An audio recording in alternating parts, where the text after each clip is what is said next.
As I've already mentioned, Robb Lapp is our guest preacher today. He started worship services for First United Orvada in the Grange Hall. Let's see, which direction is that from here? Right over there, right across the street. That was in January of 1962, and our church was officially chartered in March of the following year. This part of the building, the sanctuary part, was finished in 1965 during Robb's tenure. He left in 1967 to start the Metro Denver Fair Housing Center, a social change ministry. He is currently president of Archway Housing and Services. He tells me that he neglected to bring his Archway name tag today, but everybody knows who he is, so that's okay. He's president of Archway Housing and Services, a Rocky Mountain Conference of UCC low-income housing nonprofit. And he recently published his autobiography titled Listening for the Holy, A Life's Journey. And I was going to wave a copy around, but again, I came unprepared. So, Reverend Robb Lapp, we welcome you this morning.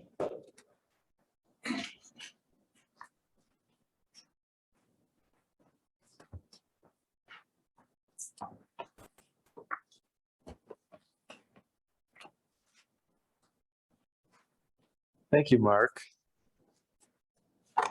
I always appreciate being invited back to what is in many ways my home church.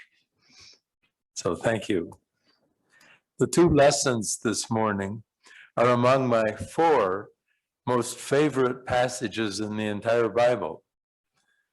We read in the Matthew passage that as the Pharisees and the Sadducees, Jewish sects, were quarreling about proper beliefs, the radical Jewish street teacher set forth his vision of proper human behavior. So I read from Matthew about what Jesus said. When the Pharisees heard that he had silenced Sadducees, they gathered together, and one of them, a lawyer, asked him a question to test him. Teacher, which commandment in the law is the greatest? He said to him, you shall love the Lord your God with all your heart, with all your soul, and with all your mind. This is the greatest and first commandment, and a second is like it. You shall love your neighbor as yourself. On these 2 commandments hang all the law and all the prophets.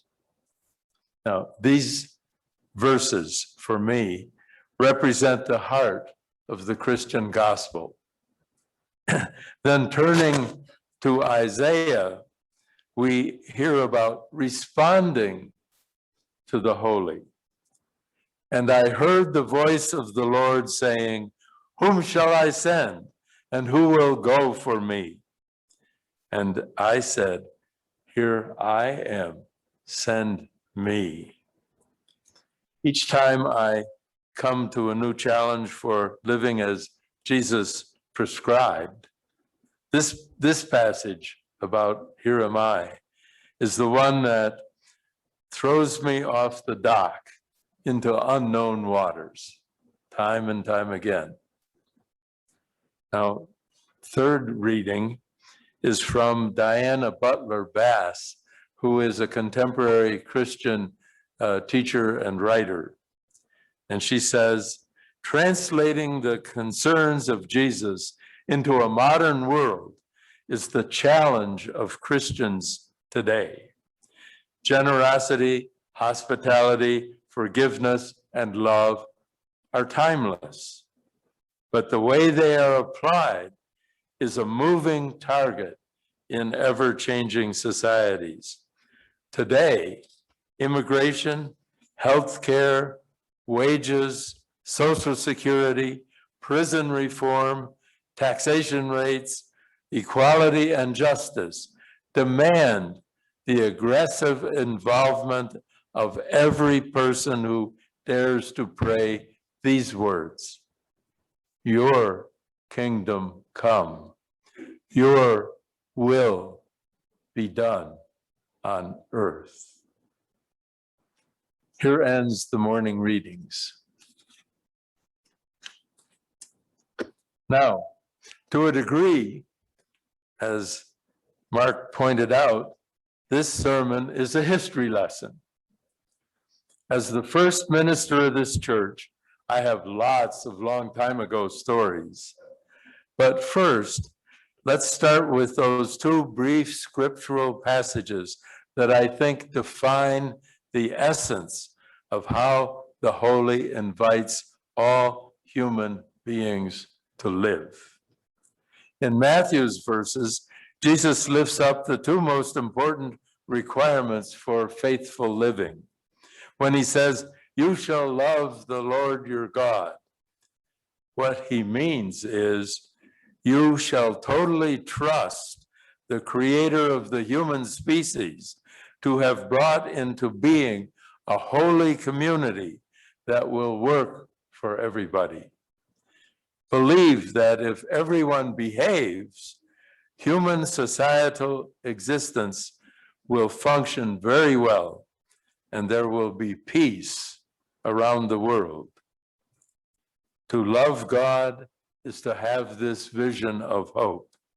Then Jesus says, behaving means to love your neighbor as you love yourself, no matter what this requires of you. Then comes the insight from the Hebrew Bible that makes personal this commitment to holy living.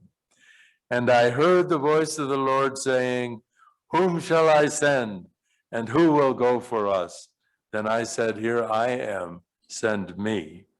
The early Hebrews knew that it is up to people to decide to follow the holy. Here I am. I will go do what you ask, O God. Now, for me, this is the essence of the whole Bible. It covers our religion's core values and creates one's job description. This is the perspective from which I have lived out my ministry. My message has been loving others properly, even family members, can be a tough assignment. But this is what will give you spiritual fulfillment and joy, and will save the world from self-destruction. So now I'd like to share with you some memories of the first 5 years of this church's life. 60 years ago, believe it or not, I was already going by then.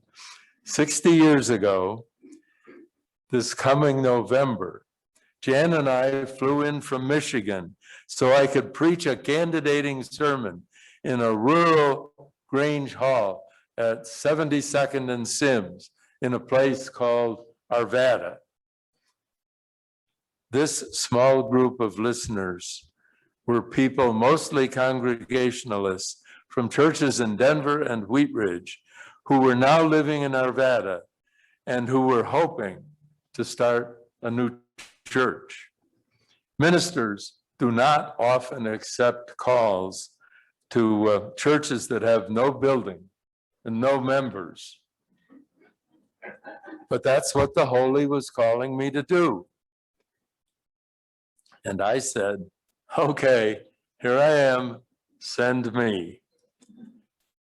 Jan, 3 preschoolers, and I moved to Arvada in January of 1962.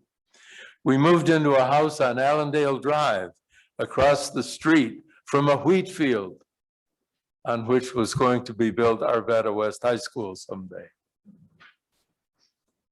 An early advocate for having churches be change agents in a broken world, my first sermon on the last Sunday of that January was entitled "The Irrelevance of the Church." And you can guess what I talked about. 9 weeks later, during Lent, reinforcing my calling to follow a pre-Easter Jesus, my sermon was "The Man Bold Enough to Fail." People were very responsive. and soon began to bring neighbors to the Grange Hall. The parsonage was the center of the community's life, the church community. Raising 3 children, to say nothing of doing so in a house that was constantly in congregational use, was very stressful for Jan. No wonder she told me that this church would be her 4th child. And it was. After only a few months, our people began their very first mission outreach. During the Cuban Missile Crisis, we assumed responsibility for the relocation to Colorado of a male Cuban refugee, Abelardo Barroso. We found him a job, a place to live, and provided him with financial assistance. A year later, he needed medical and legal help when he fell and injured himself. Working with him helped create a mission identity for this congregation. Next, the church created a major service program at the Denver Inner City Parish, where our people assisted struggling, marginalized Hispanic women and their kids.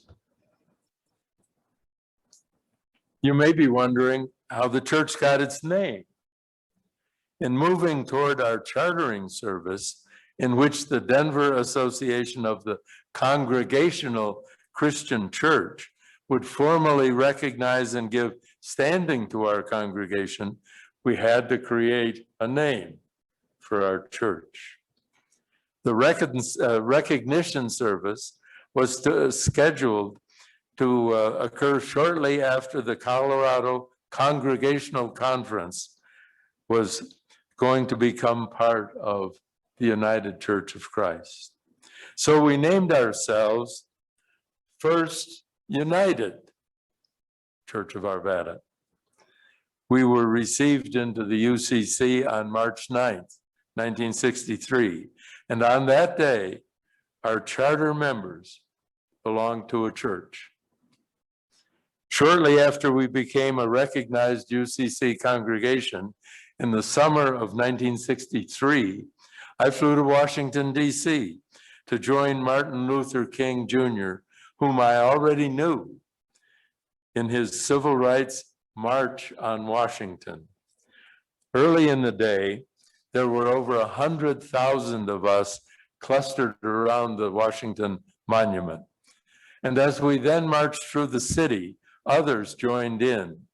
When we got to the reflection pool at the Lincoln Memorial, I was among 250,000 of my closest friends, the largest crowd of them, many of them Black, ever to have gathered peaceably in Washington. And we were seeking racial justice in the name of Jesus. King did not speak softly, nor did he seem the shy guy I had met at my seminary in Chicago, as he eloquently outlined his dream for the America that could be. And echoes of "I have a dream" still resonate in my soul. I was participating in a powerful expression of the authentic countercultural character of prophetic Christianity. And I was inspired and moved beyond words. The church's people were outspokenly pleased that their minister had dared to represent them in Washington. Now, from shortly after we had moved to Arvada, I searched the city's west side, which was mostly feeder beef, for a site on which to locate our church building. We settled for a 4-acre tract just south of the Grange, here at 72nd and Sims. Its owner, a faithful Roman Catholic, felt good about selling a portion of his small farm for a Christian church. And with a church site in hand, the next thing we had to do was come up with a land use plan and a building design. And our first unit was to be a chapel, along with a small social hall and a nursery room. Nursery room is now the kitchen. And a second phase construction would include a larger social hall, classrooms, office space, and restrooms. Finally, to the south, where the garden now is, we thought we would build a larger worship sanctuary.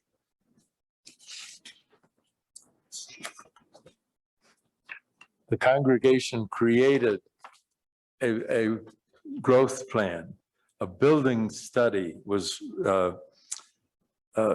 written, and right off the bat, it said, we see a church building to be a headquarters for the church's ministry in the community, and we will call our building the Church Center of First United Church of Arvada, and our doors will be open to all mankind.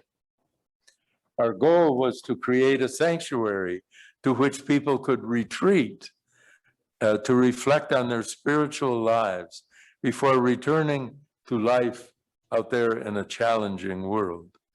Sitting in this sanctuary, one immediately is aware that there is no way to look out at the passing world. In this protected space, we wanted people to focus on ways in which Jesus calls them to make a difference in their families and in their world.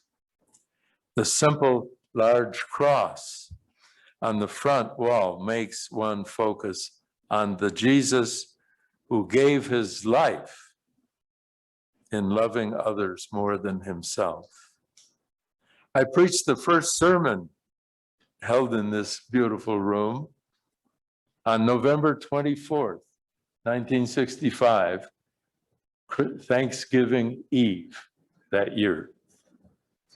And while this first unit had been under construction, on March 14th, 1965, the Sunday when I simply announced at the end of the worship service in the Grange that within the hour I would be leaving to join Martin Luther King Jr. in Selma, Alabama.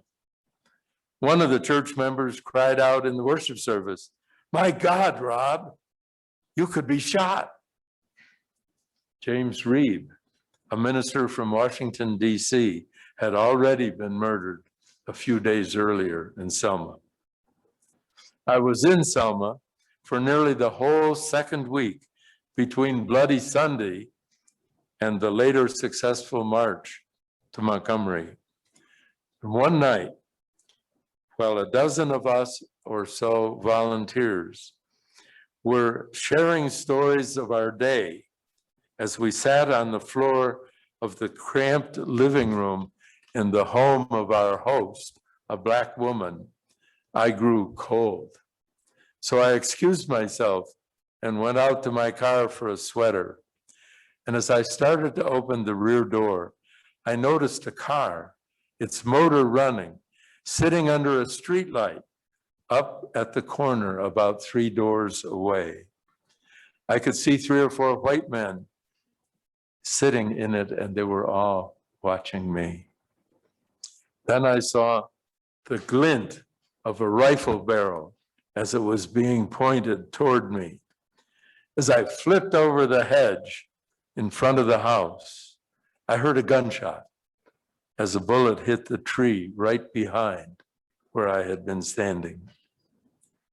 Back in the house, I could not speak. Such a helpless feeling, but I was still alive. We reluctantly left Selma late Friday afternoon. I got back to Arvada early Sunday morning and had to lead worship without a prepared sermon or bulletin, which is tough for somebody like me to do. But the people of the church, not quite knowing how to express their mixed emotions about my taking such a risk for the common good, held a food shower over in the Grange Hall for the Lapps. Then, as though nothing out of the ordinary had happened, next day, I went with the church architect to a construction supply yard to select these bricks for the new church center. My last day as minister of the First United Church of Arvada was April 9th, 1967. And the next morning, I began a new ministry as executive director of the Metro Denver Fair Housing Center, as Mark said. Now, those are some of my long time ago stories. Now, here we are in 2021.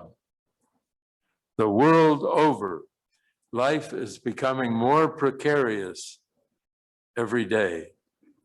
Tribal warfare is destroying governance everywhere, even here in America, where life is not really a democracy for all people. It works for the rich and powerful. It is systemically unjust for people of color. It discriminates against people whose gender identity does not fall in straight categories. It is patriarchal and does not support women's rights to control their bodies or have wages equal to men's. It does not like voices that call for action to halt global warming. Its constitution favors white supremacy. Its fundamental commitment to capitalism crushes the marginalized. And in the midst of all of this, many strands of the Christian church are diminishing and congregations are dying. Younger people are simply not engaging in churches, most likely because churches are not addressing social realities faced by emerging generations. Excuse me a second. I brought my Archway drinking container. I got it because I was on the board. The mainline, however, the mainline progressive Protestant churches like First United are leading the way because they are making a difference in the broken world. Their members are discovering that following the revolutionary Jesus inspires them to give back by finding and joining causes to which they are committed. This is church work, and it appeals to spiritually alive younger people.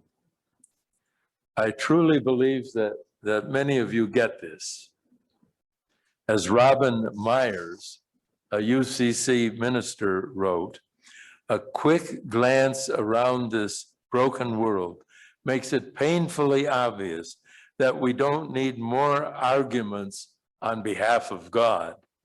We need more people who live as if they are in covenant with unconditional love, which is our best description of God. We can no longer afford the luxury of a church that is bent over its writing desk, but cannot find its boots and gloves. So in closing, I have learned over a lifetime of trying to walk with a Jesus who confronts the world's brokenness and reaches out to its victims is that no matter how unfair or painful some of the personal consequences have been for me, I have marched forward in the confidence that the sun would rise tomorrow. This is spiritual strength that comes from the holy, especially in times of heavy challenge. It is God's greatest gift. Being able to do what life cries out for is the deepest blessing one could ever receive. So I offer you many blessings as you continue your walk with Jesus as members of a relevant church. Amen.